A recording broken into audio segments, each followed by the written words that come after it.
कावय शांताबाई कुठे चालली? प्रयागराजले. कायले? कुंभमेळ्यात आंघोळ करतो. चांगला आहे. सासू सासरे नाव नको त्या सासूचं. काऊ बाई एवढा रागान? नाही माझी सासूच मला जमत नाही. सासू कुठं आहे?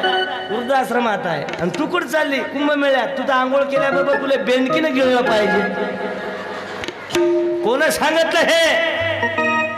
तुकाराम महाराजचं तत्वज्ञान आहे. अरे अलीकडच्या काळात आम्ही पाहून राहिलो बहुजनाचा माथा जाग्यावर आणण्यासाठी तुकाराम महाराजची गाथा आहे. गाव एकत्र आणण्यासाठी तुकडोजी महाराजची ग्रामगीता आहे. घर मंदिर झालं पाहिजे याच्यासाठी ज्ञानेश्वरी आहे. पण कळली का कुणाला गीता? का कुणाला गीता?